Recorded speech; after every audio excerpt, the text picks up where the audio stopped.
PP अॻवान नफ़ीसा शाह चयो आहे त पाकिस्तान जी बहितरीअ लाइ असां माज़ीअ ॾांहुं न अॻिते वधणु चाहियूं था। GDA खे धांधली जी शिकायत आहे त सबूत खणी अचे।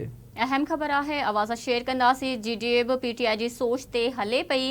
अवां खे अपडेट ॾेई रहिया आहियूं। असां इदारनि खे कमज़ोर करण जी पॉलिसी जे ख़िलाफ़ आहियूं। पीपल्स पार्टी सिंध जे मरकज़ी स्टेक होल्डर पार्टी आहे। MKM सां इतिहाद जो फ़ैसिलो पार्टी क़यादत कंदी आहे। नफ़ीसा शाह जो इहो चवणु आहे।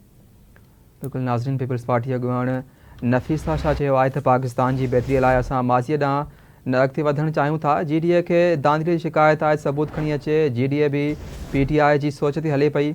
असां इदारनि खे कमज़ोर करण जी पॉलिसी जे ख़िलाफ़ आहियूं। पीपल्स पार्टी सिंध जी मरकज़ी स्टेक होल्डर पार्टी आहे। MQM सां इतिहाद जो फ़ैसिलो पार्टी क़यादत कंदी।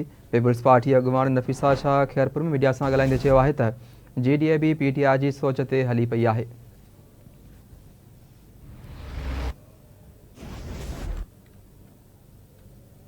पीपल्स पार्टी अॻुवान नफ़ीसा शाह जो चवणु आहे त असां इदारनि खे कमज़ोर करण जी पॉलिसी जे ख़िलाफ़ आहियूं। पीपल्स पार्टी सिंध जी मरकज़ी स्टेक होल्डर पार्टी आहे।